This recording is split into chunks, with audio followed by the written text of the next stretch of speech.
We back with another episode of Motivational Shit podcast, man. We dropping it, bringing the positive vibes, bringing the motivation today on a Sunday, man. Hey, let's get it, man. Let's get it, man. Shouts out to Yale Radiocast. Make sure you subscribe to their vibe, man. Subscribe. That's all I Yes. gotta say. I'm going easy today. I told y'all. What's happening, man? Hey, man, I'm good, bro. Good, man. You know what I'm saying? So today episode, man, we're going to have a heavy discussion that's centered around our people, melanated people, African Americans, Yeah. So we're going to have a heavy discussion talking about that. With me today, I have Too Raw for TV, Palmetto, the man who they say the revolution will not be televised, but with this man, it will be streamed. Yes. Okay. Yes, man. Yo, this brother right here, Palmetto, man, Too Raw for TV. They cover a lot of things that's going on in our community. So, shots out and respect to this brother. We got him on the podcast today, man. And we also got my mentor, man. Like, man, I'm blessed. I have a council of men that give me advice and jewels, man. Talk about it. Yeah, yep, okay, man. You know what I'm saying? I have a council of men that really help nurture me, that I could talk to about issues, give me guidance, man. Dylan Yale's definitely one of them. Take my information you want to, boy. But this man right here that I'm about to introduce, man, I met this man like last year. It was March, and I was just at a lake, and he just appeared at the lake. And during that time, I was looking for like a teacher and stuff, and we just started talking, man. And this man is a thought leader, man. This man is a genius. He really has something to say. And, I just want to help him as far as getting him out there to speak, man. And it was like our first conversation was so profound. I thought the guy was either an alien or the guy had to be a part of the Illuminati. Yeah. I mean, you know what I'm saying? Aren't aliens a part? No. Hey. Mhm. Probably, yeah. Shout out to the upper room. Yeah, shouts out to the upper room, man. Upper room, okay. Yeah. And I heard they don't like that. Oh, yeah. Mm-hmm. They got that to me that they don't like me calling them the upper room because they're actually listening. But we don't want to talk about that on Wayne's show. So, man, with no further ado, let me introduce Gino, man, the thought leader, man. What's happening? What's good? What's happening, good people? Applause to both of you gentlemen, both of you brothers. Yes, man. All right, man. So, first of all, Palmetto, you could just enlighten the people. What are some things that you do, man? Well, if you hear my voice, then you're part of the revolution. Just putting that out there. So now you are all in the revolution. So I do a lot of things. I do my radio show, of course, Too Raw for TV. We've been broadcasting since November 4th, 2010. We've had guests like Charlemagne the God on the show, Dr. Claude Anderson, Judge Joe Brown. Almost everybody's been on Too Raw for TV. So it's been just an amazing journey. Also, I do community work. I used to lead a lot of demonstrations and protests. I don't do that anymore, but I do, uplift the people, empower the people when I can, and we have small little community things that we do help people with food, clothing, and shelter. So there's just a couple things that I do in the community. I am the former Minister of Information for the Huey P. Newton Gun Club of Atlanta. I believe in empowering our people, and that liberation starts with us. We had to win the revolution within. That's one thing I say that on my broadcast every time at the end is that we had to win the revolution within first. All the liberators, when you talk about the Haitian Revolution and all that stuff like that, they liberated themselves first. You know what I'm saying? They liberated themselves first. That's when they were able to liberate the people. So it starts within and then it goes without. So that's basically the message that I'm bringing. And black supremacy, uh, the path of becoming the best person that you can be, the best being, going into your godhood. That's what black supremacy is about. So I teach people how to become their most supreme selves. Hey, and that's some motivational shit. Hey, that's some motivational shit, man. Yes, sir. The revolution starts within, man. Yes, sir. I like that. Hey, hey, man. I like that too. Man. Hey, so Gino, man, for people who may not know you, what's some things about you? First of all, it's an honor and a pleasure to be here, man. I've been looking forward to this time, to have this time with my brothers, have this time with you. A little bit about myself, man. I've been in the community, many communities, for the 44 years of my life. I'm like a social commentary type of person, man. Direct experience. I've been an artist throughout my life. Done a lot of hard work. Done a lot of counseling. Being a barber for many years. So just having direct experience. And I just want the best for this planet, as a whole. And we are part of that planet, very much so. So yeah, I'm just here to be a part of the revolution and the evolution of us. Okay, bro. All right. Okay, man. So with that do, man, let's go ahead and get it, man. We're gonna go ahead and get to these conversations. You got a laundry list of questions here, Wayne. We going through these? Yeah, man, I got a whole laundry list, man. You know what I'm saying? Okay, we're going to go down the board. Wow. Oh, yeah, we're going to go down to it, man. So, everybody that's tuned in, drop your comments, drop what you think, man. We're going to have a heavy discussion today on motivational shit. And in the end, we're going to still find the motivation in it. Yes. And that will be your gift. Hey, let's get it, man. Make sure y'all subscribe to the Vibe, man. Subscribe to the Vibe of Too Raw for TV. Make sure you subscribe to the Vibe for you can be tapped in, knowing what's happening with our people. Subscribe to the Vibe of Art by Imagine, for you get you the jewelry piece, man. You know what I'm saying? This is where I got my jewels. You know what I'm saying? This is where I got my nice bling bling copper natural style. Got it straight from this man. Good prices. Hey, tap in, man. So. And make sure y'all subscribe to the Vibe of Motivational Shit Podcast and Yale Radiocast, man.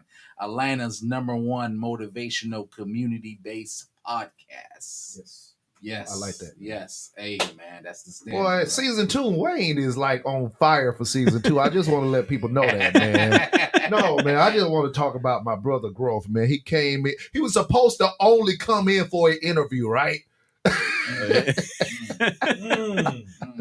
And my boy TR, shout out to my brother TR. Yo, because I had to go to work. I had to go do something. I said, Wayne, TR, y'all talk the business. Wayne going to do an interview. I left. About 30 minutes later, yo, Wayne got a show. Wait. He got a what? And it is here, man. He has flourished. So, That's what's up. Congratulations. Hey, thank you. Yeah. Oh, yeah. And TR said, and RTV. We cannot forget our brother RTV. Man. RTV. Shout out to the guy that I just spoke of, TR, who actually made it happen for Wayne to be the guy that he is as far as part of this conglomerate. Exactly. Hey, let's get it, man. So our first discussion, man. Does it benefit Black people to stay within their own culture? What's your stance on that, Palmetto? Well, I think the question you have to ask is, what is Black culture? What is Black culture? Because Black culture, what is promoted with Black people's faces on it, and so-called Black things, Black music, Black, Black entertainment, Black movies, is that Black culture? Or is that blackface with somebody else paying for it so they could promote certain sort of ideas or different things like that? They try to put a lot of stuff under the umbrella of Black culture, which is not. Our culture is to be the most supreme beings that we that we can be. That is our culture. You know what I'm saying? We've always done that. When you talk about the temples, the underground temples in Ethiopia, or even the pyramids in Egypt, Kemet, that is our culture, to become the best beings that we can be. So when a lot of people talk about black culture, they want to talk about the baby and what I'm saying, Megan the Stallion, and no, it's not even Juice, it's not even Roots, it's not even Malcolm X the movie. These are things that were done, and they a lot. I'm not saying that they're necessarily bad, but you got to get at the root of what's black culture, because a lot of stuff is meddled in there, that's not black culture. It's just blackface I agree. entertainment. You know what I'm saying? It's blackface entertainment, and we're the only culture that defines that. They defined our culture by our entertainers. You know what I'm saying? Our Yeah. entertainers is what the culture is, and that's Mm. so is that really black culture? I would say that black culture is black supremacy. Our propensity to be the best beings that we can be, and go and take it to a further. I say Shakari Richardson, what I'm saying, seeing her doing her thing and running and doing, and that's black culture. Black being the best and going further. You know what I'm saying? So keeping it in black culture, I say that we have to definitely keep it in black people. Keep it with black people, but Yes. well, we have to define the culture right now, because I refuse to say that whatever they're saying is our culture is our culture. You know what I'm saying? Like you're like, oh, your culture is just crackheads and lean and no. You know what I'm saying? Like, come on now, that's not our culture. That is a deviation of our culture. You know what I'm saying? That's not black culture. So we had to take the responsibility to define our culture right now in real time. You know what I'm saying? So that's the responsibility that I have taken upon myself in defining our culture right now, because I'm not an entertainer. You know what I'm saying? So we had to redefine what black culture is, but keeping it within black people, absolutely, absolutely. You know. Okay. I'm gonna chime in, and then I definitely want to hear from Gino. So what I mean, benefits of black culture. I mean, even the consciousness, even Mm-hmm. everything what you describe, and even the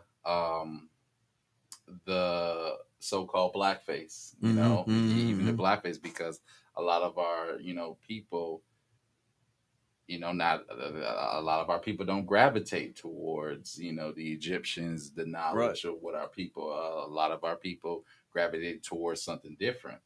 And I want to give a personal story, like how I was raised. I was raised in a middle class standing in over in North Carolina, Mm-hmm. um, which at the time had Fort Bragg, which was a military Okay. base. So we had a lot of diverse people. We had white people, Asian people, we had Hispanic people. So it was a diverse city, and um, the school I went to was predominantly white. Mm-hmm. And from that, and from my dad is a Trinidadian retired Mm. first sergeant. So my dad made a conscious effort to not have me wrapped up in the juice. Yeah. Yeah. Yeah. Like, man, my dad would not let me watch Juice, Boys in the Hood, and all that. I had to sneak to watch all that. Right. You know what I'm saying? You know, at the time, my dad was like, "Hey, you got to wear collar shirts." My dad would not even wear do rags. I remember one time I Mm. wore the do rag standing in front of the bus, and and my dad was going to work. He rolled down that window, was like, "Son, you better take that damn do rag off." You know what I'm saying? So even wearing something as a do rag, when I'm just out in public, Mm-hmm. with shame. But my dad felt like me being around different races will give me a better shot. Mm. And through there, I learned how to pronounce my words, enunciate my words. Mm-hmm. I Mm-hmm. learned how Mm-hmm. to mix in. So basically, make a long story fast, right? I make a long story short. Because of where I started from, right?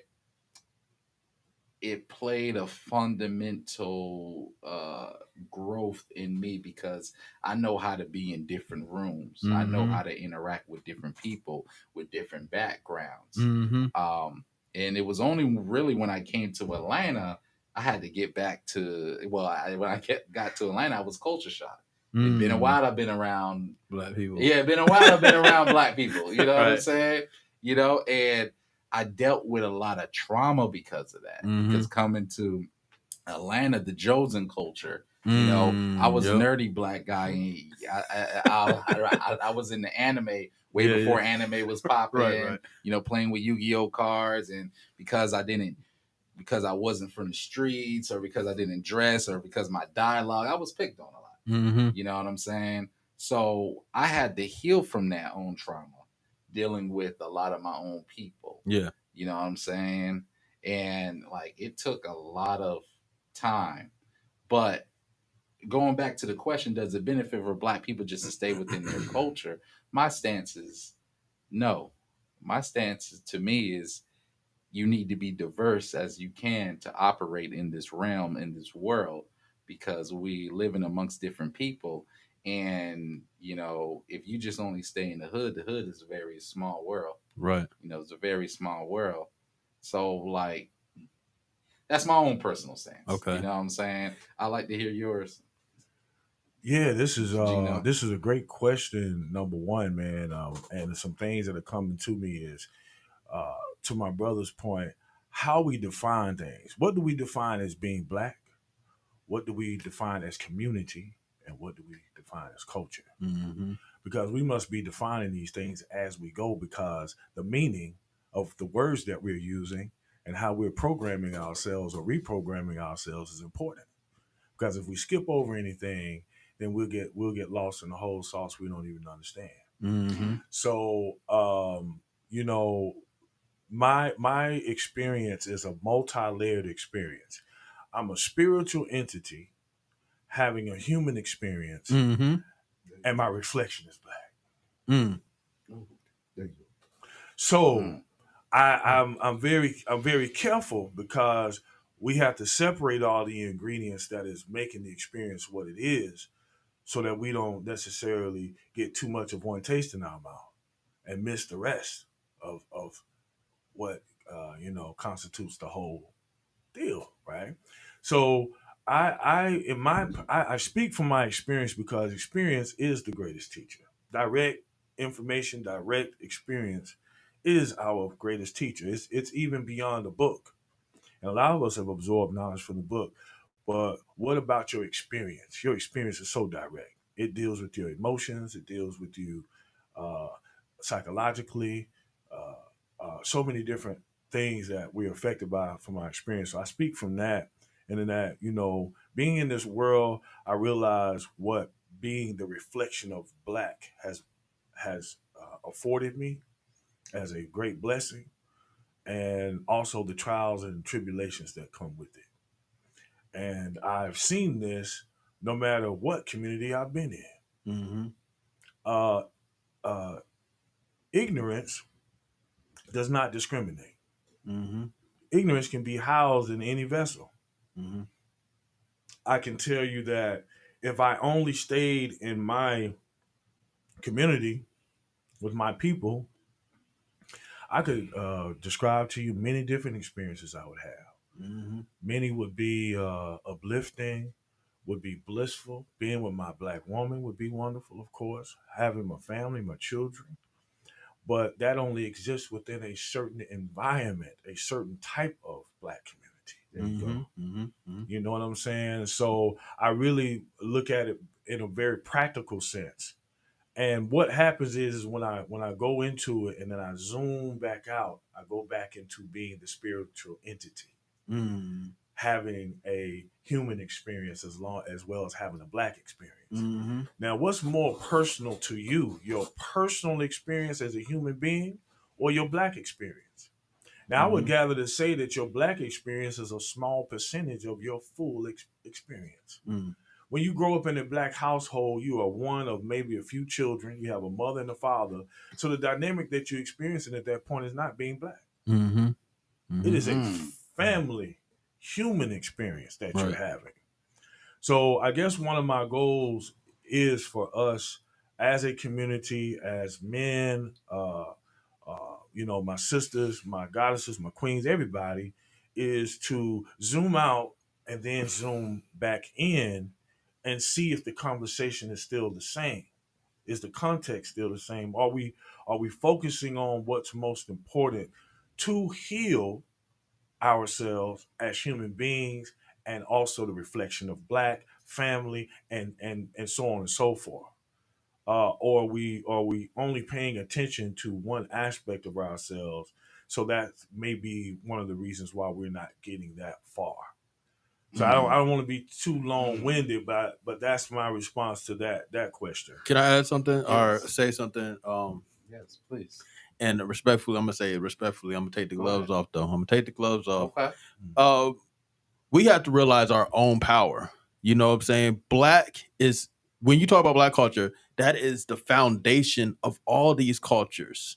First Japanese black, first Chinese black, first North Americans black, first Europeans black, first Caucasians out the Caucasian mountains black. You know what I'm saying? So we are the foundation of all of these cultures. And while it has been promoted to, for diversity is our strength, a lot of people have said that's a a phrase that people have used, especially corporations and stuff like that. Diversity, as far as that, hasn't really helped black people as a whole, because we love to help people. We love being in diverse cultures, and you know what I'm saying, we love doing that. But all these cultures run to the damn hood to get money. Let's be real. The Arabs run to the hood. The Chinese run to the hood. They don't even go back. They don't go back to China. They don't go back to damn Pakistan. They stay right in the hood, selling your ass blunts and all that stuff like that, 40 ounces and whatever they don't give to their people. Let me ask this. You know what I'm saying? They come to the hood, but what do they put their money back into? Their own community, their own culture, right? So they're really actually staying within their culture. They're just feeding their culture from our groupings. That's the problem. They're coming into the hoods, into our neighborhoods with Right. their community and their core values. Because when they close those stores down, they don't stay in that same hood. Mm-hmm. They go to their homes and they follow their structural guidelines of prayer or whatever it may be within their community and their cultural structure. So that's the problem. They aren't in our culture. They're still in their own culture. They're just coming to our blocks to get the money. They're coming to us, Yes. as a general, in general, because we have the money. Like we've been given so many lies.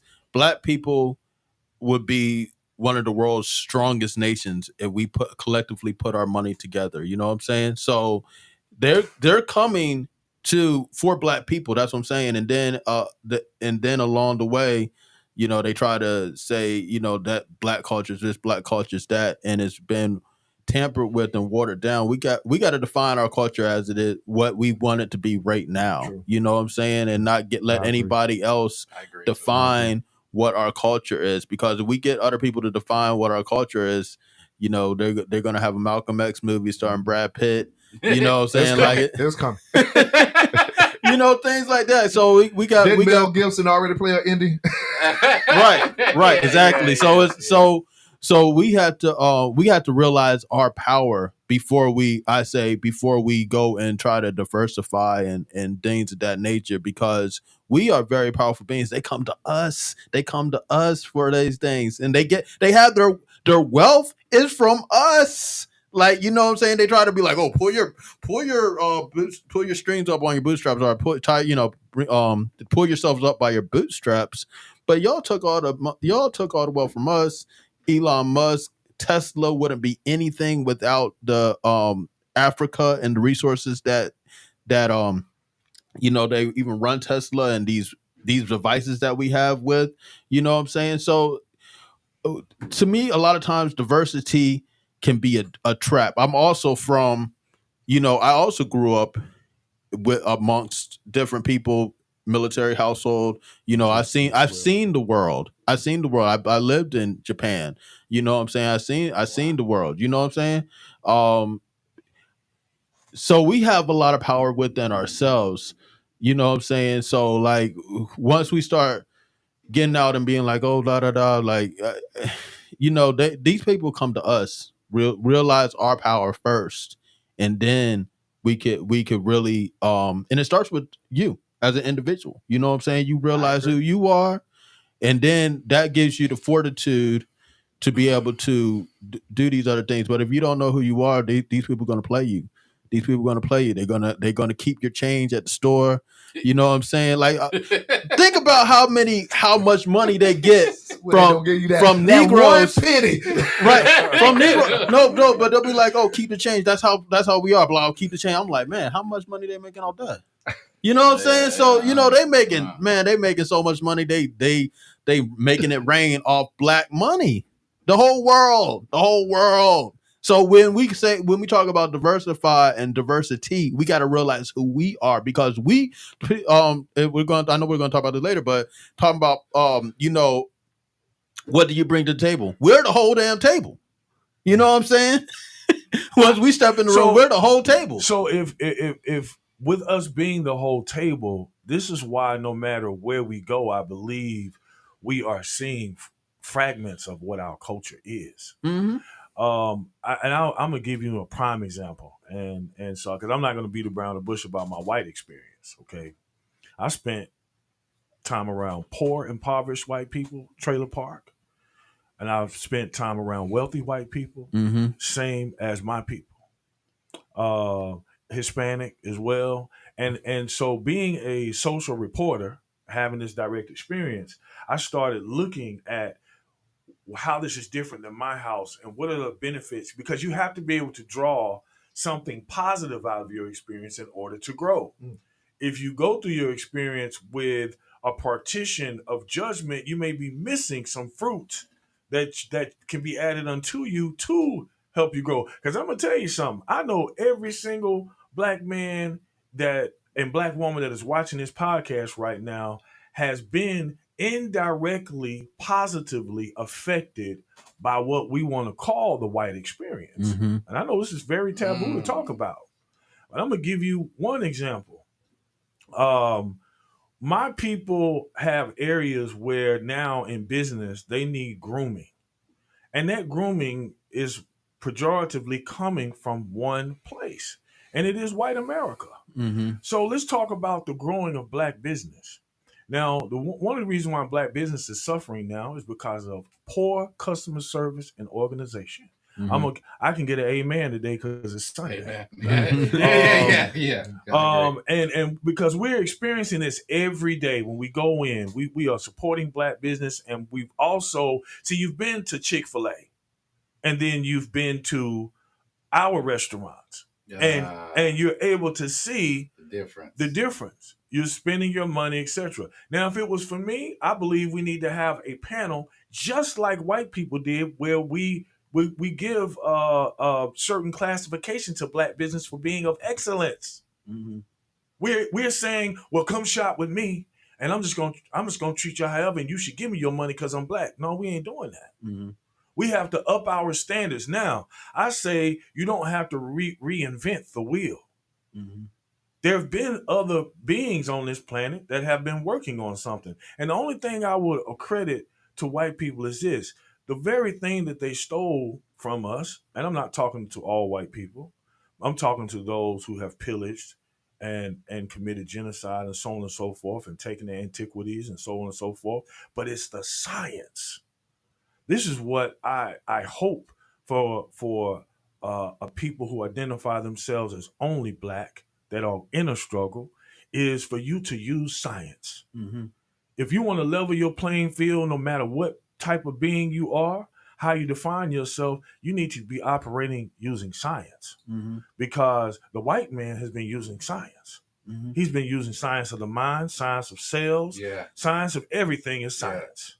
And what we're only speaking of is just knowing the value of ourselves, knowing how powerful we are, and we're just beginning to really step into the science of it all. So when I'm in a white household, rich or poor, I actually learn something. I've learned something from these experiences, and then I've taken them back home with me. Mm-hmm. Some I've been able to apply. Some my people just ain't ready for it. Right. My people wasn't ready to walk barefoot in the grass because we've been wearing shoes so Mm. long. It's like I ain't getting I ain't grounded. Wow. I ain't walking barefoot, Mm-hmm. or I'm not doing this or that. So you know, when you look, and I know we're going to tap into this hopefully later, but this is going into capitalism Mm. and poverty. It's two different situations that are going on, and I'll tell you this: I've been around a lot of white people who are. I'm going to tell you that they are spiritual entities housed in a white reflection. Mm-hmm. They're spiritual entities in a white reflection. Mm-hmm. Mm-hmm. They have done and contributed no more or no less than someone who is of my reflection. Mm-hmm. The internals of them is built just like Martin said. It's the contents of the character. He was looking at something other than just the color. So if you represent all that has been and all that is being of God, then you can go to any part of yourself and learn Mm. and grow. This is the only reason why I would suggest that we be open to diversity in that sense. It's not necessarily trade off anything, because you're only going to be going to the other fragmented pieces of what's always been you. In some way, shape, form, you can't take all of it, Mm-hmm. but you can't throw the baby out with the bathwater. And two, man, let me just say, brother, it was something that you said. If these people stole everything from you, wouldn't it make logical sense to be close to these people for you could gain what you was stolen, for you could If that's learn? your if that's your feeling, if Can I that's your speak on that? feeling, I want to yeah, speak on that yeah, because yes. you talked about, you said a Martin quote. You said judge people by the context of their character. You know what I'm saying? Martin also said that he was leading his people into a burning house, and he was talking about diversity specifically. You know what I'm saying? So we yes, these people stole, and I want to just challenge Wayne because Okay. what you just said, like, okay, all these people stole from us, and so being close to them. Now think about it. Yeah. Now if someone literally went in your house, stole your shit, and then was like had their shit in your house, would you be like, yo, bro, let's chill? You know what I'm saying? Well, no, Like that's what I'm saying. Like I'm saying, like oh, go ahead, yeah, go ahead, yeah. bro. I'm Go just ahead, saying, brother. like it's like I understand what you're saying, but we got to understand who we're dealing with, and how they can make the pale people experience feel like it's benefiting you when they are just rebranding, repackaging, and reselling you your own stuff, and even in their where they give stuff, their charity, what I'm saying, they're selling you back your stuff. What I'm saying, it's all your stuff. At one point, Mansa Musa was over there giving out gold. Those the black experience was helpful to people that were around Mansa Musa when he was just raising people's he was changing whole conditions just by giving out gold to different people and doing things like that. You know what I'm saying? So we have to look at what that is, and when we talk about white people, let's break it down. When you use that term white people, which did not come into existence until chattel slavery, it is a marketing term. White is a marketing term. White is a gang. You know what I'm saying? If you look at it, it is the epitome of criminal organization. You don't have to have everybody in the criminal organization doing crimes, genocide, slavery, raping, and pillaging to benefit from that. You know what I'm saying? So what they do with these other nations is they invite them to um an initiation sort of thing, to where they invite them to the white privilege, so-called white privilege of, what I'm saying, not being bothered by the law, different things of that nature. And they do that through brutality. That's why you see people like George Zimmerman. You see like that Asian cop that was raping all those black women. These people are doing it so that they can gain white privilege. You know what I'm saying? White is an actual gang. They never called themselves white until chattel slavery. Before then, they were the Huns, the Celts, the Nordic. They were all sorts of different ethnic European culture, different identities. You know what I'm saying? And even the proof of that is when the Irish and Italians came here, they were not considered white. Mm-hmm. They were not considered That is white. true. They That's were true. not considered white That's until true. they enacted acts of brutality against black people. The Irish, they gave the Irish Georgia, right? The Irish people Georgia, and they gave them they gave them Georgia to be a buffer state between South Carolina and Florida, because in Florida we were having the Seminole Wars where we were going after, and basically that's why we ended slavery. You know what I'm saying? Is through the people, just these native black people and native Indians that were coming together, and you know what I'm saying, like not having it with slavery, you know what I'm saying, and fighting to the death, you know what I'm saying. So we got we got to define, I say this in my book, Three Steps to End Racism, right now. A free man defines his reality as he sees it and as he sees fit.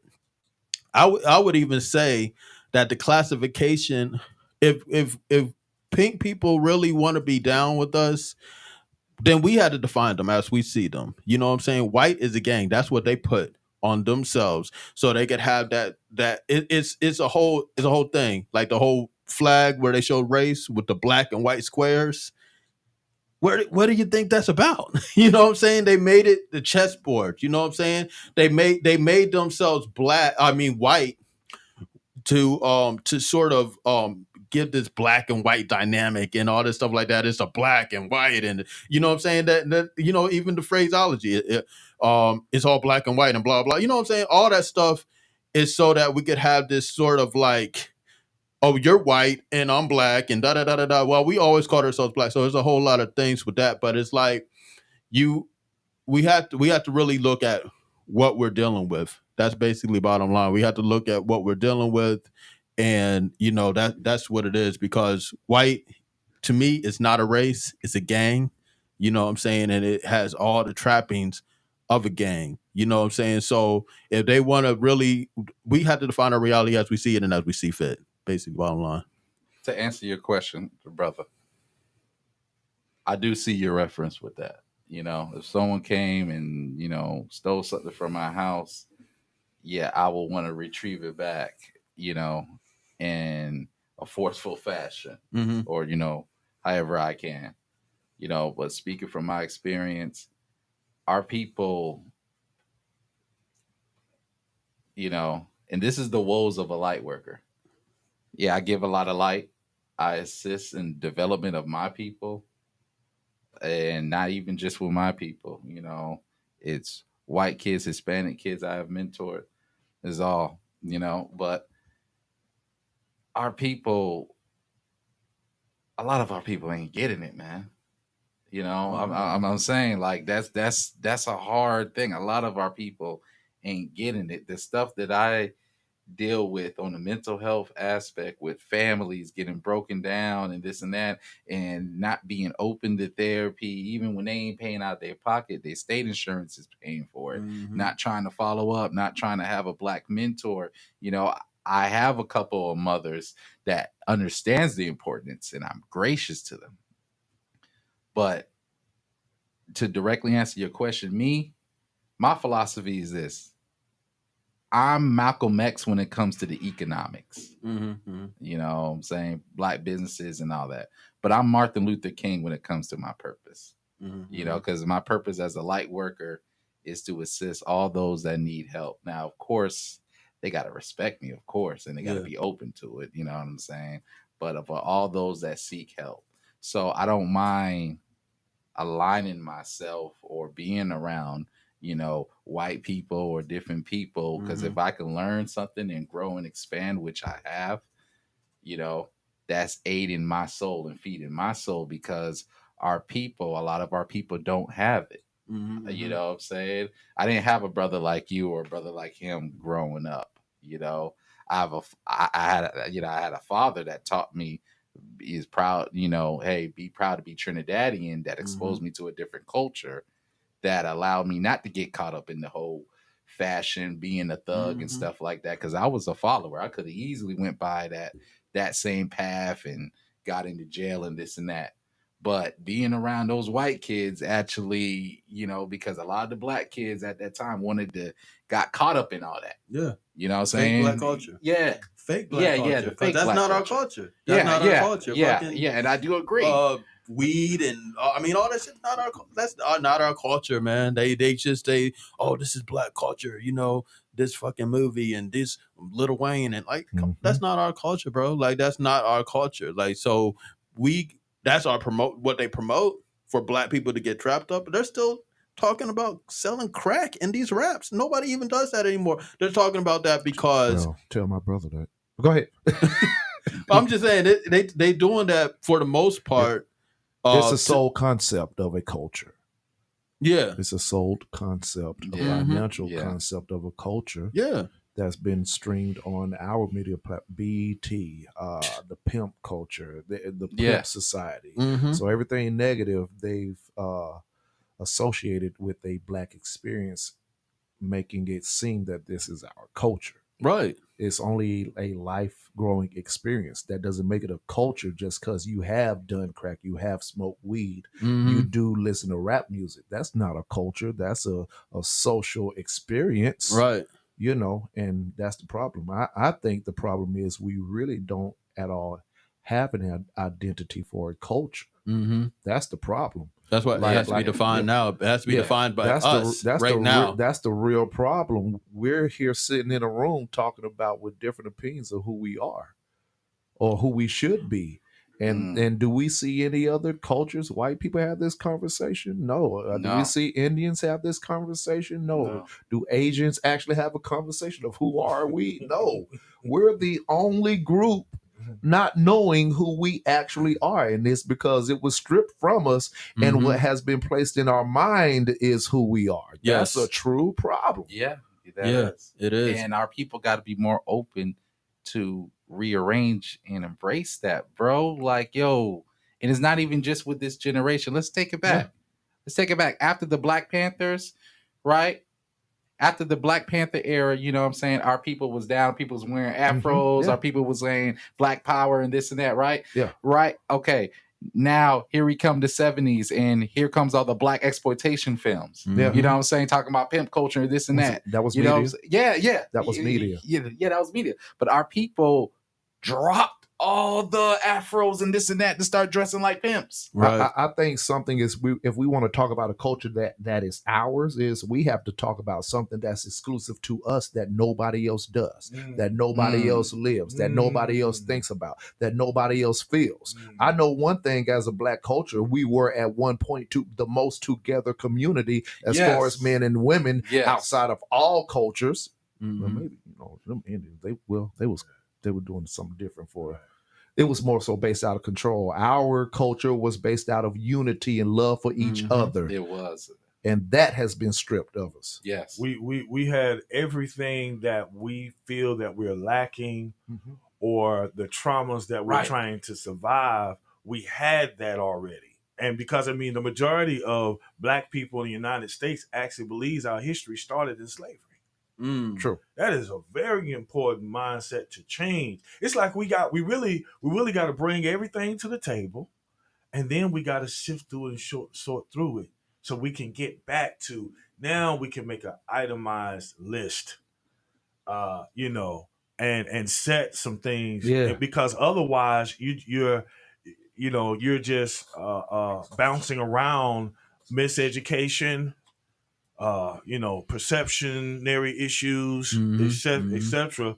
But when we get back to our core, now we can start to move forward. You know, I was thinking, you know, I used to be opposed to doing things like this back in the day because it went against the G code. We're the only group of people that will air our plans out and broadcast. True. Facts. Yeah. You don't see to my brother's point, you don't see Asians doing that. You don't see Caucasian people doing that. Any other culture airing out family business Right. in a public arena, and we'll do it at the NAACP, SCLC, etc. You know what? But I'll say this. Why we do that is because we think our culture is a damn TV. We think our culture is the movies. We think our culture is that's what they give us as our culture. Everything's aired out. This is, you know what I'm saying? This is what's on the radio. This was on TV. This is you. This is that. I'm gonna make a bold statement and say I am black culture. You know what I'm saying? I am black culture. I'm not beholden to black movies, black, black, all that. You know what I'm Yes. saying? Black Twitter, even black social media. I am black culture. You know what I'm saying? You don't hear any Indian or Arab. They could say anything about the baby or, you know what I'm saying, these rappers, but they're not going to talk about black supremacy. They're not going to talk about black supremacy. That's the thing that we have and that we can tap into that nobody else is. They're not going to say anything else about black supremacy. You know what I'm saying? Matter of fact, if someone says black supremacy on mainstream media, they get canceled immediately. That's one phrase that's not even put out there. You know what I'm saying? And they cancel people immediately off just that phrase.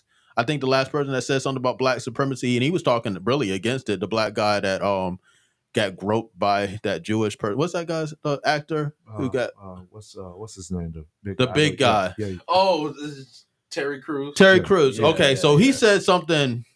He really said something like he was trying to be if we try to solve our problems on our own, that's supporting black supremacy. He said something along those lines like that. So he was speaking against it. But have you seen anything that Terry Crews has done recently? The fact that he even said black supremacy, that canceled him immediately. You know what I'm saying? So they don't want you to know about that. They don't want you to know about this. You know what I'm saying? Once you say black supremacy, that's something they can't tap into. Right. That's something that we have independently. Right. Okay. Yeah. So let's go on. Go ahead and shift to the next question. Is white people stopping black people from elevating? No. No. Okay. I see No, like all no. those other ingredients with that. Yeah, no.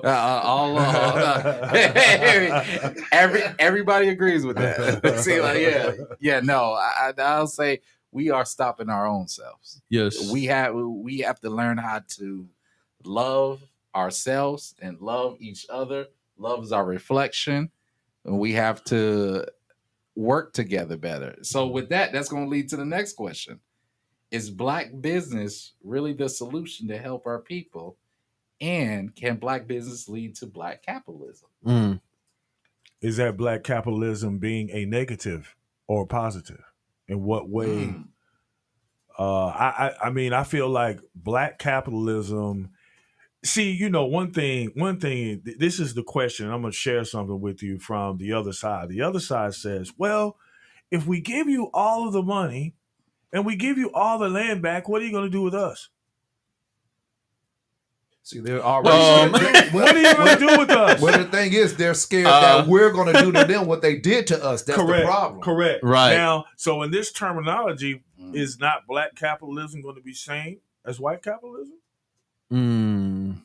Is it a new type of capitalism? And I wonder, do we think truly that you can take your oppressor's money and have some type of power over them or within them without incurring the same results that you already get? If your oppressor is printing the money and you believe that by acquiring this money, you can obtain some level of freedom and fix your problems. When we know what the law is compared to the money, and you know what the land is compared to the money, and you know what the management of knowledge is in comparison to the money. Mm-hmm. A man said, give me all the land, you have all the money. Give me all the knowledge, you can have all the money. Mm-hmm. Do we know what's really important, where the value really is? So I'm a proponent of us bettering ourselves through wellness. Mm-hmm. I believe that wellness is the true treasure, and it attracts all other things that you need. So when you get your core right, you get your mind right, You know who you are identity wise, going back to my brother. And now you have that self love and you have that community that sends out to your community. All of a sudden things start happening because we're dealing with the energy here. Mm-hmm. The energy is far more powerful and valuable than the money. Yeah. So, yeah. I do believe that this is nothing new. We've been traveling and discovering matters concerning energy. Mm-hmm. It's my spiritual brothers and sisters doing right now. It's about the vibe. Mm-hmm. They're learning how to tap into their literal power. Mm-hmm. Right. Not even power just through identity, but literal power. We need to be reteaching our children about the actual power they have to use this in alignment with that invisible, and so on and so forth to literal manifest. Now you're not worried about guns.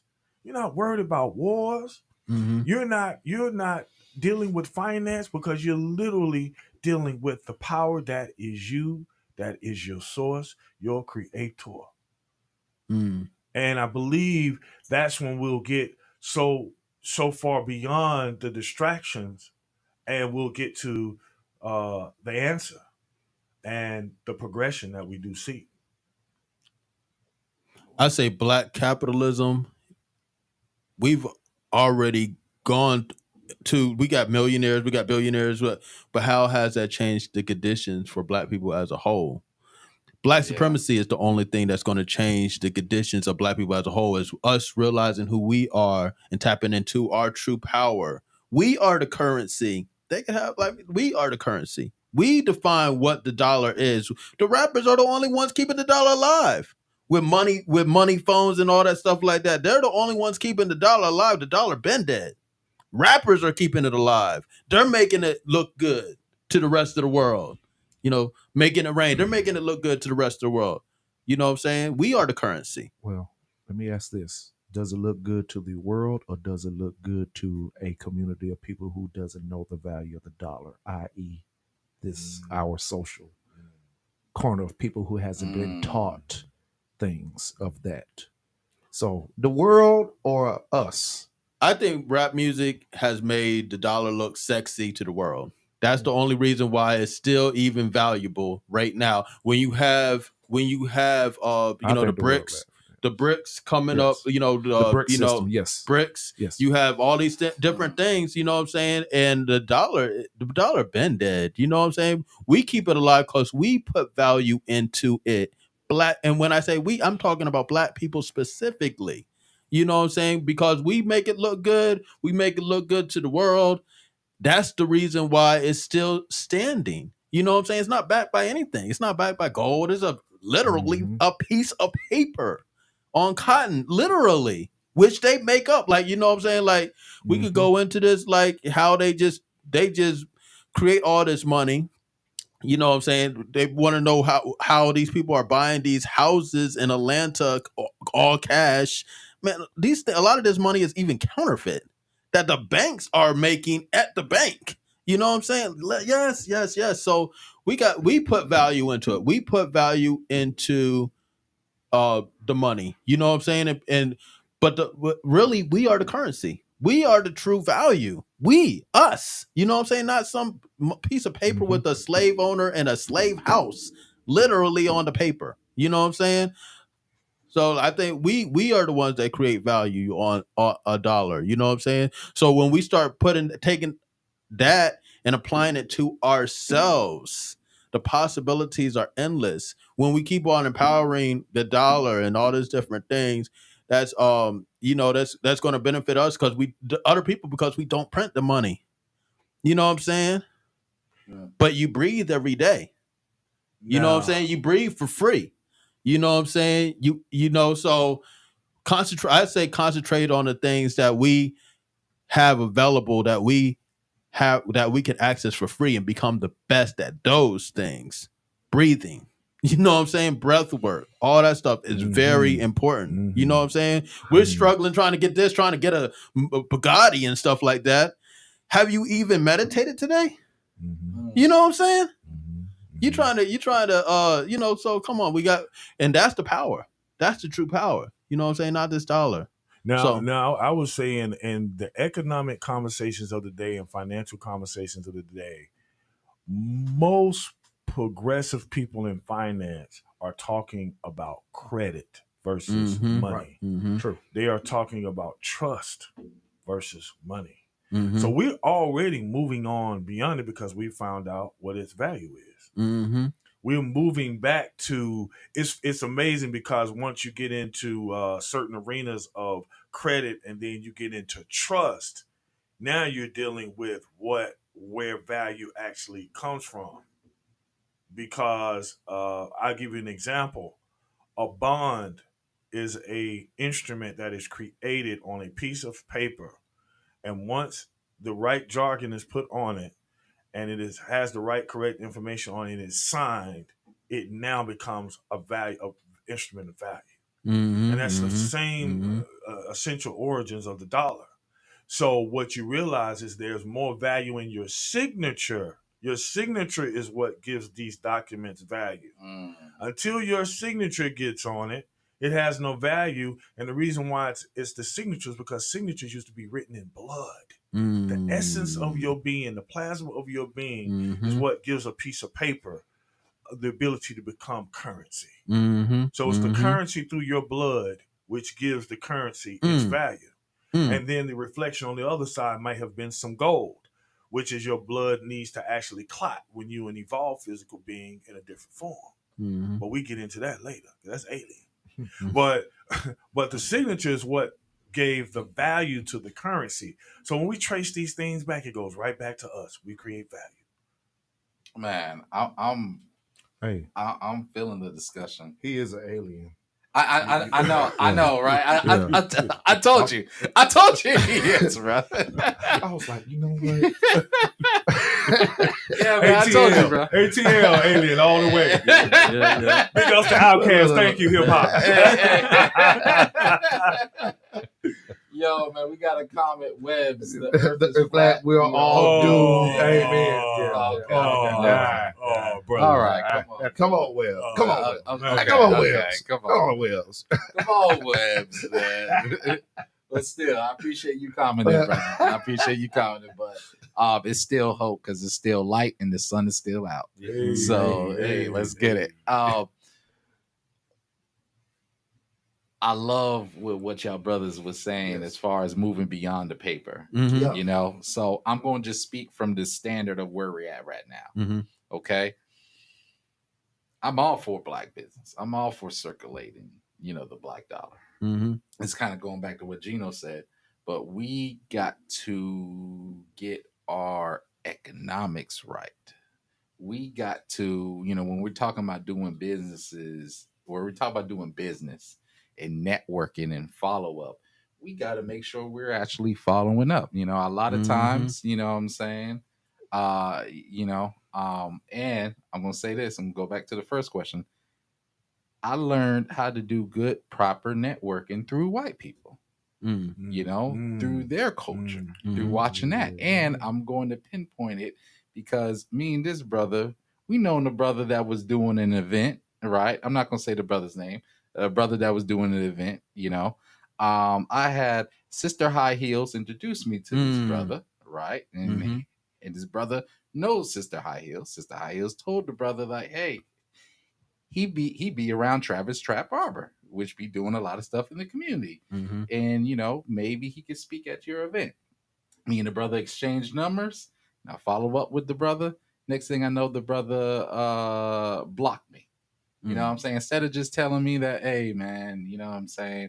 Probably not this, or, I'm not really feeling you, or, just communicating that. Right. The brother blocked me. Yeah. And in white spaces, they would have react differently. They would have just said, hey, I have no use to you. Yeah. They would have just been blunt. So I'm saying this, and I see that even in our black business. I remember I was at the Wizards of Raw last year, man. A brother come up to me like, hey, do you want to buy this hat?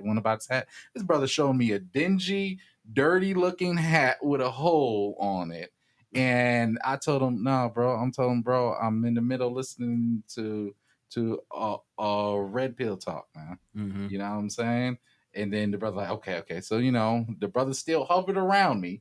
After Red Pill was finishing talking, right, the brother was like, "Hey man, do you still want to buy that hat? You want to buy that?" I said, "No, man." And then I heard the brother turn to the next brother, top of some, uh, do, do you see?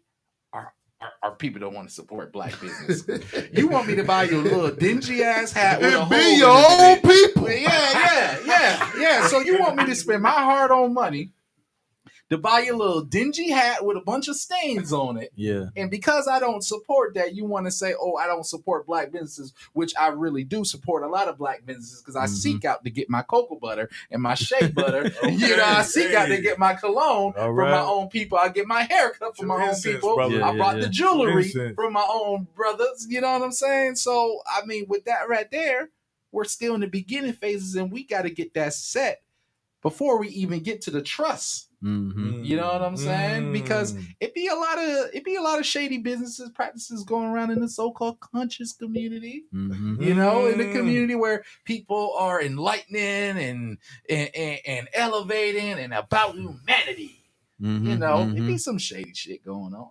Yeah. Oh man, so it'd be a lot of shady stuff going on. Yeah, it'd be a lot of shady because the mentality is transferable no matter what outfit you got on. Mm-hmm. This is the core. We don't get back to dealing with what has compromised us as spiritual beings, as accountable beings, as beings of integrity. Yeah. High integrity in business, in your family, your relationships, etc. That's what's going to really change a whole lot of things. Man, this is y'all know we could already be here for a couple more hours. Y'all know this, right? Yeah. I think we could solve everything too with it by the day's end. But Right. It's really worth the continuation of discussing privately, encouraging the musicians and so forth, and the controllers as well. We do have to speak to them directly and let them know that we see them. We're looking at the operatives and not talking to the root of the influences of our people in high places of business, etc. Mm-hmm. You know what I'm saying? Now, it's interesting to me how we talk about economics, but we still go and read their books. How many black people know who Napoleon Hill is? Yes, you do. Robert Kiyosaki? Yes, you do. Rich Dad, Poor Dad. Yeah. All these books y'all been reading to boost yourselves up. Look at who the authors are. 48 Laws of Power. Stop it. Yeah, man. I mean, these brothers and sisters have this underpinning, and they add on to it. Mm-hmm. But where would you be without these entities, these influences? Conversations of God. Yes. That book enlightened me the most, and that was written by a white man. Yes, bro. That was written by a white man. The most profound book. Let me say it now. Let me say it now to all my well-read people.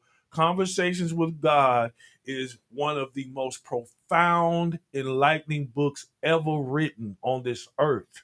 And I say that with no equivocations. I say it with all the laundry list of all these other prominent books that we've all been raised up in and taught about and read about. Conversations with God literally will answer every single question you have about this existence. Neil Donald Walsh. Neil Donald Walsh is the author. It's a white man who has an experience and channels this information forward. And it is not biased. Also, it is not religious. It is not biased. It is unconditional in its existence on this earth. I just want to throw that out there. And all I'm saying is this: our people, we have sectors of our people that already have this information that present it to the kids and this and that. But some of our people who don't have this information, the only other way we'll get it is, besides another one of us teaching them. But if that don't happen, then getting it from an outside culture, man. Right. I want to show this clip, man. The Into the Wild. This is a movie about a Caucasian boy who got tired of the Matrix and started living out in the wilderness. Go ahead, play the clip, man. Son, what the hell are you running from? I could ask you the same question, except I already know the answer. Oh, you do ya? I do, Mr. Franz. You gotta get back out in the world. Get out of that lonely house, that little workshop of yours. Get back out on the road. Really? You're gonna live a long time, Ron. You should make a radical change in your lifestyle. I mean, the core of man's spirit comes from new experiences. Yes, man, bro. But like, when I watched that movie recently, at this state of awareness, You know, I could ask you the same question. I heard God. Except I was able to correlate some of that with the topics of conversation of God. So I remember one time on the internet, it was this big thing. I forgot the name of the spiritual guy, but he was talking about white people ain't got no souls, and I'm like, nah, bro, because that film was made by a cast full of white people, and that thing spoke God to me. That movie fed my soul, and just like what Gino said, you have spiritual entities that are in a white reflection, that are in an Asian reflection, that are in a black reflection. And all I'm saying, for my stance is whatever reflection you're at, I could learn from you, I could grow, we could communicate. And if you about positivity, we could work together to make the world better. Mm-hmm. I'm still about my people. Yeah. I'm very much still about my people, but I know that it's a significant portion of my people that haven't tapped in and that don't desire to, Right. that don't operate in a unison, and that's what frustrates me. Well, can I say something that may Brother, please. motivate you? So if we go on the motivational shit Yes. podcast, it doesn't take everybody. It only takes a critical mass of people, Right. and ultimately, it will be one person that changes everything. So ultimately, it will be one person that changes everything. But we only need a critical mass of people. You know what I'm saying? And depending on what they do in that critical mass, could be even 80 people, 100 people. You know what I'm saying? It depends on how, what they're willing to do and what the work they're putting in and the energy that they're putting out. I would say this. That's what I'm saying. That's why I don't get caught up in the whole white black dynamic, because when I talk about white and black, I'm not talking about skin color.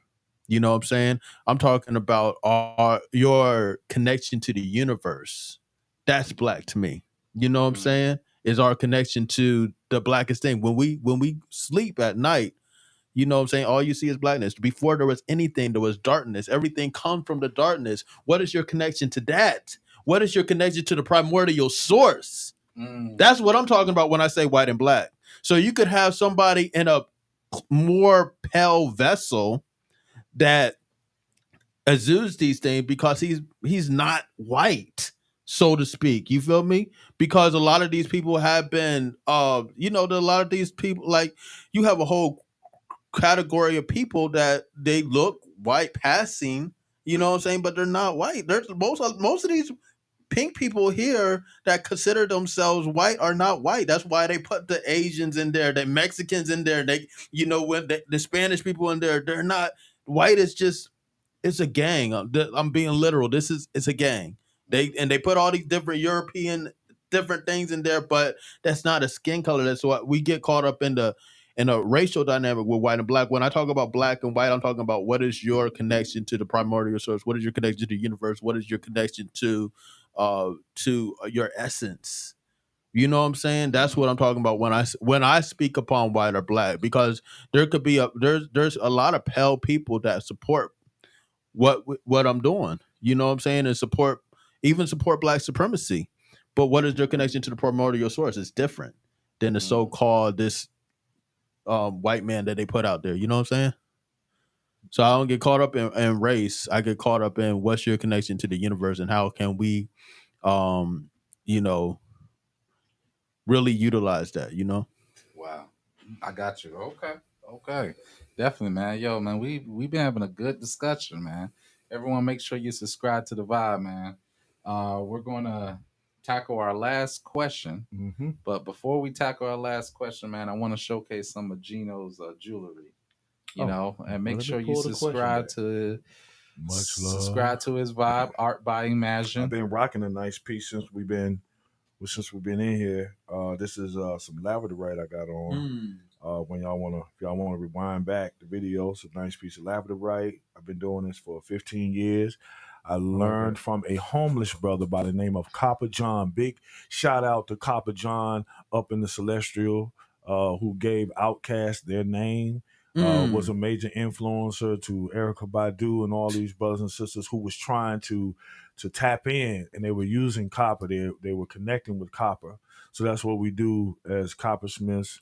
We twist it up and we connect it to these ancient stones that have been in the earth for millions of years, and then we use them as tools, just like everything else we need to be doing, using it as a tool, money included. Tool up. Question, brother. How much one of them pieces running, man? And something like this, man, for y'all, we'll talk about off the mic. Okay. To everybody else. Hey, you just said we shouldn't be vocalizing our businesses to the world. Okay. All right. But the rest of y'all just tap into Art by Imagine. Art by Imagine, man. Check the page out. Hey, That's our piece, though, man. That's definitely- outstanding. fire. work, That's the brother. one right there. Yeah, That's fire. Yeah. And see that and you just spoke on the power of our people because you were talking about a home. See, I didn't even know that. I'm talking about a homeless man that gave Outkast their name and all that stuff. Like that's the power of our people. That's what I'm saying. Yes. This is the thing too. And I'm gonna step on some religious toes. They talk about people born in sin. That's not us. That's not us. My baby was born perfect. You know what I'm saying? We are born in perfection. And then we listen to the world to let them know, oh, you got this flaw and you got that flaw and you got this flaws. Even our flaws are perfect. Even our flaws are perfect. It is the black handicap that motivate the world. Think about it, man. Like you see the black homeless man that motivate, give people names and stuff like that. That's the power of our people. Absolutely. That is the power of our people. So we were not. That's the whole thing. We were not born in sin. We were not born not perfect. We come out as perfect, and then people along the way say, "Oh, this is wrong with you. You got this. Oh, you get your hair is too nappy." Yeah, So it's like we diamonds are in the rough. Right. Diamonds are covered with mud, and you cannot see their gleam. They actually become established under high amounts of pressure. Yep. High amounts of pressure. And the old school brothers used to always say, hey, man, either you're going to make a diamond or you're going to burst a pipe. Because pressure can do one or both. Right. The rose that grows from the concrete, must we go on? In order to accept the rose of beauty, you must accept its thorns as well. Yeah. This is a divine dichotomy of this life, this existence that we live in. This is why we can learn from both the struggle and we can also benefit from the capitalism as well. Because no matter how capitalist you become, you always got to go back to the roots. You always get inspired. You're going to get your new fashion, your new music, your new dance. You got to go back to the hood. The hood ain't nothing but it's a garden. We just need to make sure that it's a garden that is not infected with weeds. With weeds. Yeah. And what is affecting our community right weeds now? Or weed. Weeds on weed on weaves. That's a double entendre. Yeah. Bars. Weeds or weed. And also, like, taking capitalism, we can redefine capitalism from what it is right now, you know what I'm saying, and create our own structure that's more beneficial to the collective as opposed to individual. Because when you talk about capitalism, it's created to be this dog eat dog, rat race. These are the terminology that they use to describe being inside the capitalistic structure. Is the rat race, dog eat dog. Yes. You know what I'm saying? That's not black culture. Dog eat You know dog. what I'm saying? What matter of fact, okay, this is why the FBI and the intelligence agencies were so against communism. Communism was basically just like, and J. Edgar Hoover stated it as well. It's basically just a adaptation of how we were, of how we lived, and as far as like communally and giving people, you know what I'm saying, like that space and having people have equal shares and all that stuff like that. That was taken from our culture readapted Marx, rewrote it. You know what I'm saying? So that's what I'm saying. Like we've been sold a lot of stuff that's been rebranded that we use. You know what I'm saying? They hated communism not so much about what it does, but where it came from, which it came that communal living communally and giving people their fair share, and you know what I'm saying, and not this dog eat dog thing that comes from us. We forgot. You know what I'm saying? So we could take the capitalistic structure and sort of apply it to a collective thing. And that's what I'm saying. Our power has to be in defining our reality as we see it and as we see fit. As we keep on going by other people's definition, then that's where that's where our power gets taken away. We had to define our own selves. Right. Yeah, everything goes left. So this is gonna lead us to our last question for today, man. This is the big one. Ooh. Because this question loaded. Yeah, man. This one's loaded. Yeah, man. This question's loaded. Is there a war between the black man and black woman? And does it benefit the black woman to adopt the alpha male mindset? The black woman or the black man? Excuse me. Does it benefit the black man to adopt the alpha male mindset? For example, if I'm being too nice to a woman, I'm simping for a woman. Right. You know what I'm saying? Right. Or does it benefit the black man to create a family? Right. Okay. So, man, I'm going to give my viewpoints first. In this modern age, man, online, I will say it is a war. Mm-hmm. You got this commentator named Cynthia G. She mad negative. Oh, yeah. No, I'm sure you're mad negative about black males. Tony Sotomayor, mm-hmm. A lot of stuff you saying with black women, you know what I'm saying? And then, we get to Kevin Samuels, which I agree with Kevin Samuels' viewpoints. I just wouldn't have approached it in the content that he did, but I could get it. I sure would have. My bad, I do. But now what I'm seeing is this. If a black man is being with a woman who has a kid or two kids, he's simping. He's simping. And that's a big thing. A lot of brothers, because I know in the white community, they're having some friction between them and their woman. Mm-hmm. And it seemed like now our people are. You have certain women that adopt I could do everything by myself. I don't need a man. Mm-hmm. This and that, So my standpoint is that our people sees two perspectives. We can look at it from an individual or from a togetherness. Yeah. Or from a coalesce type of mindset, unity based. All right. So if we look at an individual, you might say that might not be a good move. But let's look at China. China, they operate in a group. Mm-hmm. And that's why it gives power to their strength. They believe in the family. Mm-hmm. So if we get back to our roots, because I believe the black family is the healthiest unit that's going to help us excel and elevate. All right. Us being independent, not one to have black families, that ain't gonna help us. Mm-hmm. You know what I'm saying? We got to get back to the village. Yes. Takes back to the village. You know what I'm saying? Take back to the village. Take back to us having families. So the brother who decides to, marry a woman that has two kids, of course, first make sure she's right for you. Y'all are able to have good conversations. Make sure that she allows you to parent those two kids like they're your own. Mm-hmm. Make sure all that's in check. Then I don't see nothing wrong with that. I don't see that as simping. Mm-hmm. I don't see nothing wrong with that. So, I say it's royalty. You know what I'm saying? Royalty. We adopt. I see every black child as my child. If they in my presence, you know what I'm saying? I'm not gonna say, just let you do the wrong thing. Every black child is my child. You feel me? So I say this. The whole alpha male. We could put it online as red pill. You know what I'm saying? That sort of mentality. I think the good thing about it is that standards. Yeah, standards.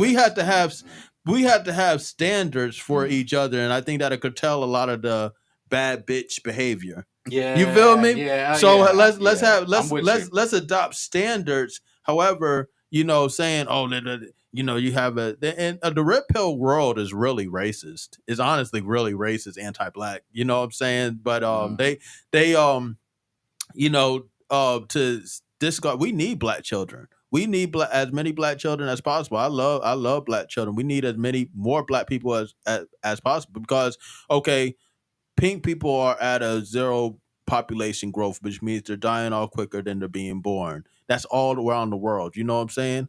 Black people are the only ones that are not on that. But however, we are having less children now. You know what I'm Yeah, saying? we are. The median age for black people in America is like 35. That's why when you see the trends and people like young people dyeing their hair white, is because that's the people that stand up. You see these rappers, they're older. You know what I'm saying? That's not because there's a they're more, that's because that's the median age. That's who we are now. The average person, the average black person is going to be like 35. You know what I'm saying? We in the 30s and stuff like that because we have less babies. You know what I'm saying? Our birth rate has declined. So I love black children. And say that I'm not gonna I'm just you're everybody should have their standards. However, if you're of a royal bloodline, you know what I'm saying, and if a lot of people claim they are, that's being anti-child that's not royal. That's not Yeah, royalty to yeah, me. That's not yeah. that's It's not what a not. royal person would do. That's not when you think about kings and stuff like that. They're not gonna be like, oh, nah, they're gonna say, hey, I got the resources. All of y'all come in. You know what I'm saying? Like that's royalty. You know what I'm saying? All of this other stuff is birthed from that capitalistic. Oh, I'm gonna do this and I'm gonna do this. I'm gonna be this da da da da da da. I see these people online.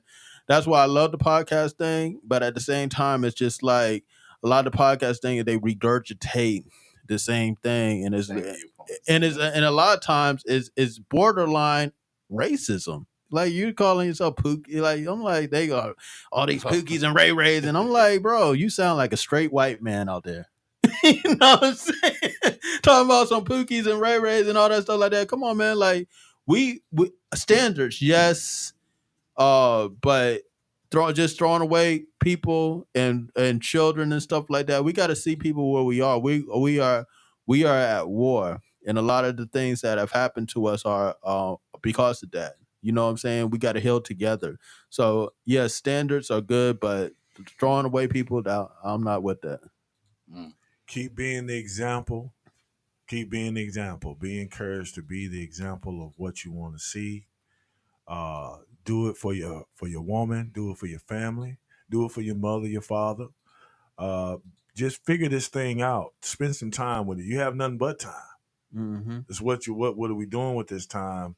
And big shout out to the beta male out there, man. I know you don't get a lot of love, and I really want to point you out as to who you are. You are the little boy that is still inside of the man who calls himself an alpha. Mm. And alpha females and males need to go back and heal the beta. That's your problem, is that you're not balanced with yourself. So you feel like you need to be one and not the other. Your beta self is the one you need to go heal. Okay. And come on back to the source of all things that holds all things in balance, brings both sides together. Mm-hmm. One is not greater than the other. Mm-hmm. We're living in a world that is so full of ego.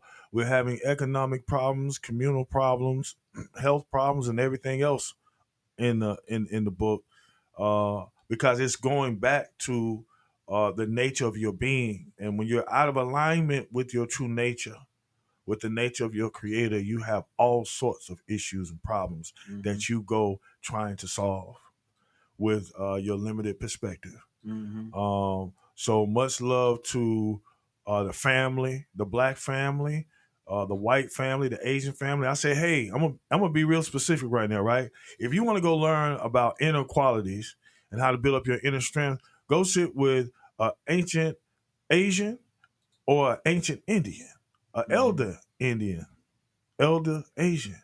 Get your internals right.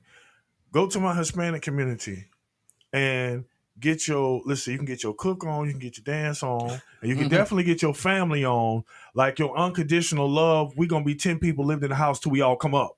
Right. Yeah. You feel me? Yeah. Okay. Power move. Okay. Go to your white home and learn some etiquette. Yes, learn how to speak properly so that you can walk into that business room with whomever and get the deal, and they don't immediately ban you and discount you because you still talking like you ain't got no sense, shawty.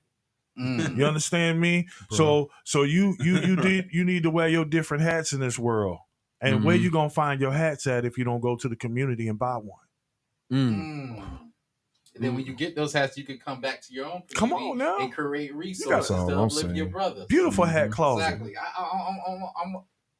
I'm with say this out of the years doing my motivational speaking and everything.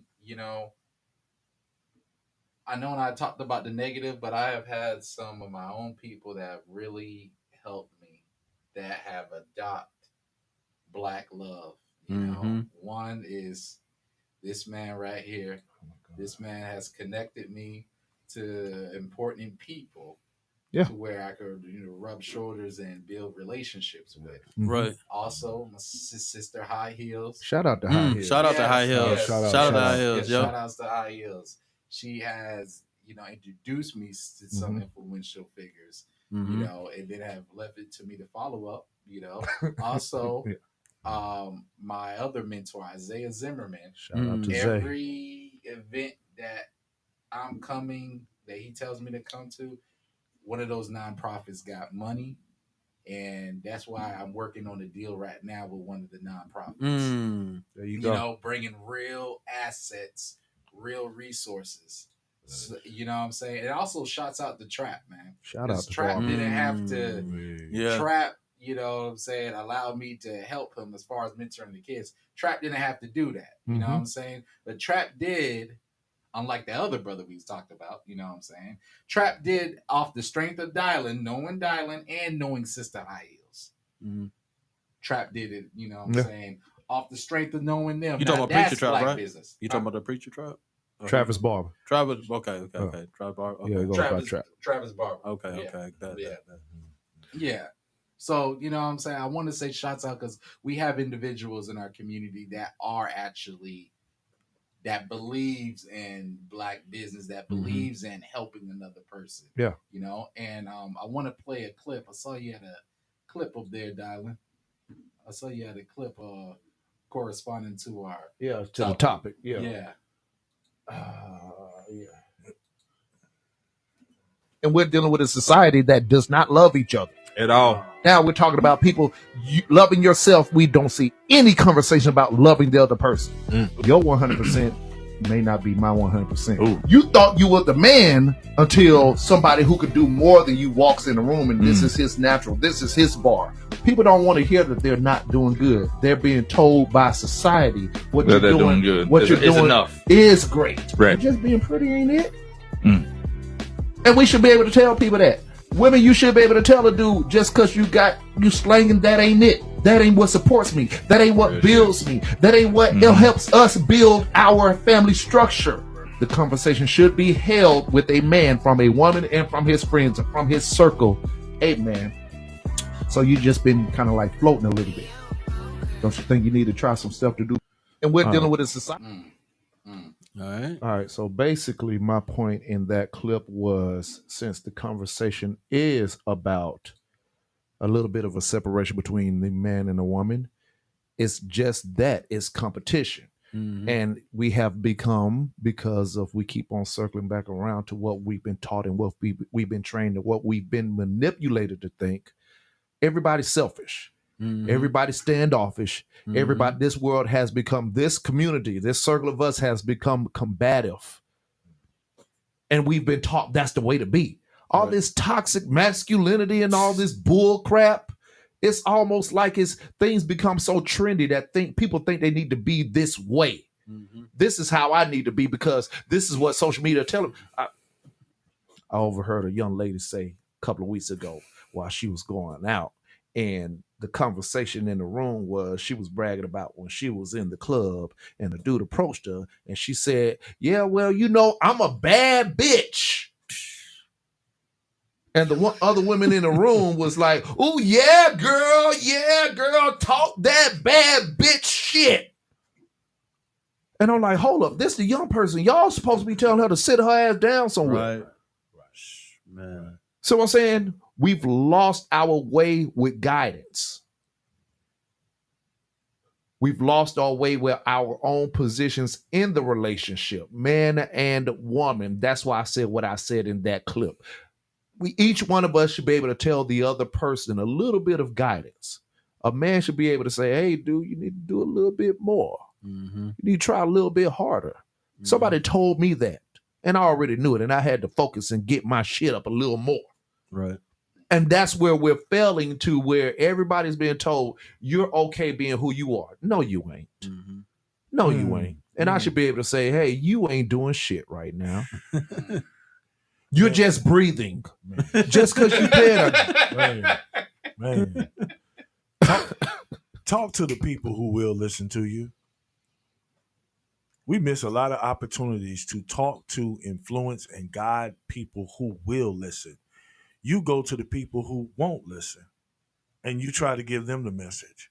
The people that you have direct relationship with are the first people you start with. Mm-hmm. You're absolutely right, brother. The guidance says that if there's no respect between the black man and the black woman, right?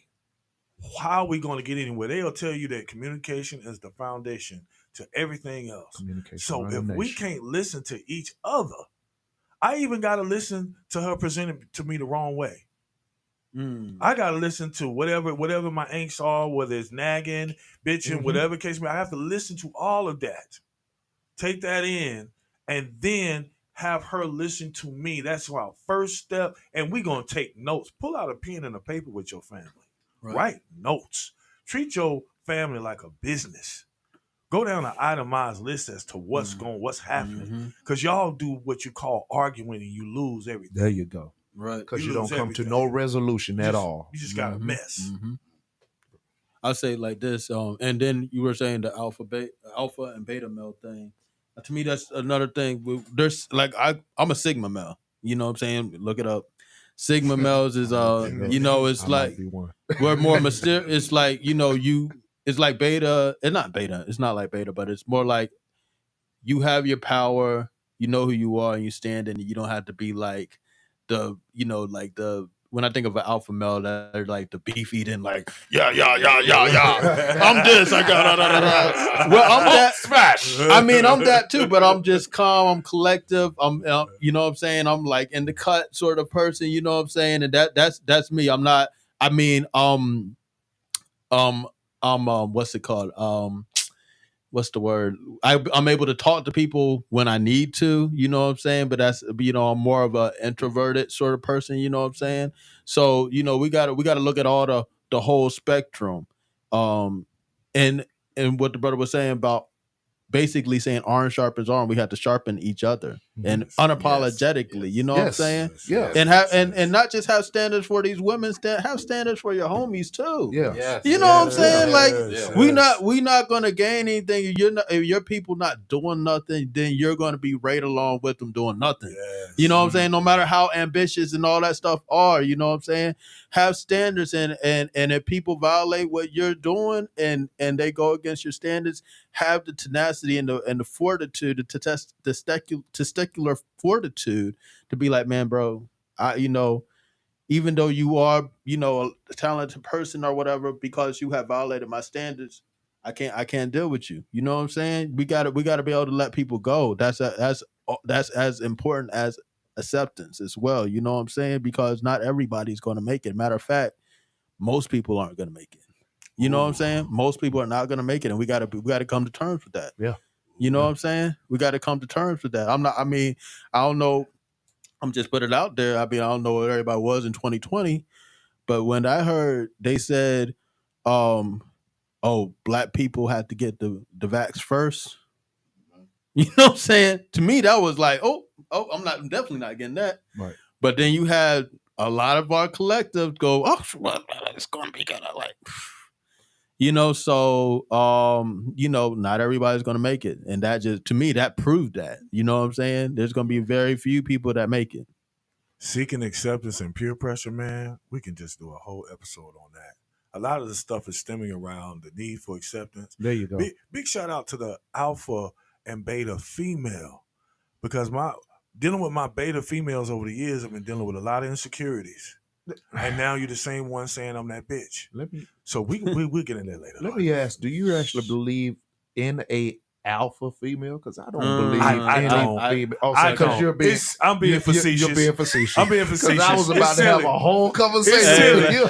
It's silly. That's why my brother here did the whole muscle man thing, because it's really all, yes. Come on, I mean, y'all, like, really, like, we got classifications within gender, the same gender. At that, we got all these layers, man. Identity. Mm-hmm.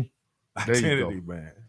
Well, let me say this. I'm just going to put myself out there like that, because I did beat the world record in push-ups per minute, you know what I'm saying? So we're still pushing to get that recognized, you know what I'm saying? So, you know what I'm saying? Like, we got to understand who we are. I did that. I beat the world record 2 days prior to Malcolm X's birthday, and I had a mission, you know what I'm saying? I said, look, I'm going to show you that it's limitless. I'm not a world trained. I'm not an athlete, like a professional athlete by any standard. But I mean, I do work out every day. I do my thing every day. So I kind of like put myself in that realm of professional athleticism. You know what I'm saying? But it's about limitless possibilities. You know what I'm saying? And being able to know that we are limitless beings. Mm-hmm. You know what I'm saying? So that was my point in doing that. I wasn't trying to show any like an alpha male, but I was showing you what the power and strength that we have, and that's and my presentation of that, of Black supremacy. That's what's important to me, and showing people that you don't have to just pigeonhole yourself in some sort of stereotypical thing. Mm-hmm. You know what I'm saying? Mm-hmm. No, we are limitless beings, and we are leaders, and we are rulers of this whole universe. You know what I'm saying? So let's step into that reality and stop, and the lesser things, just let that go. You know what I'm saying? Bro.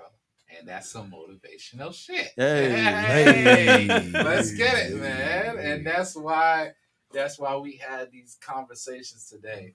I feel like it's a lot that everybody could take from, could grow and expand our viewers, our audience, and even with some with different opinions, still take what you need and grow from it and evolve from it. Mm-hmm. The purpose of motivational shit is to find the motivational shit that everybody does. Those push-ups, your show too raw for TV, where you actually show what's happening with our people.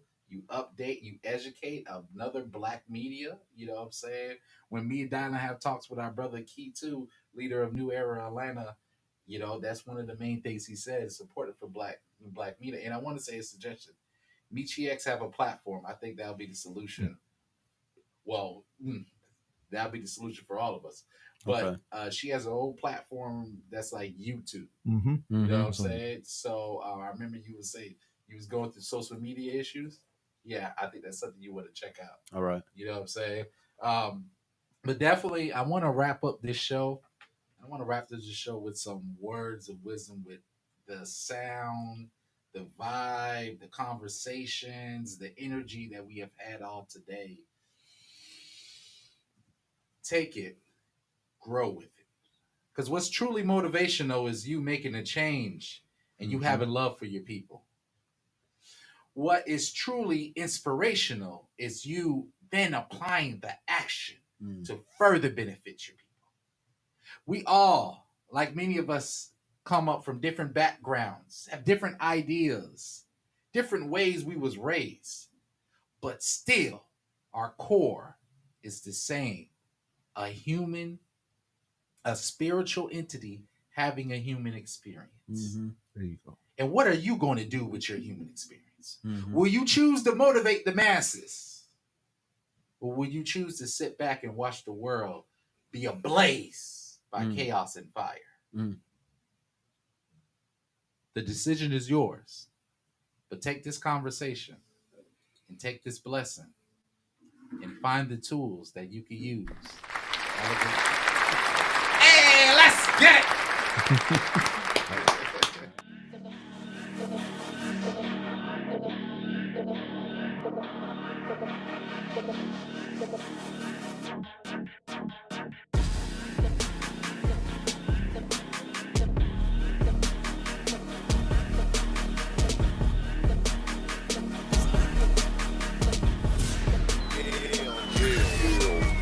Radiocast.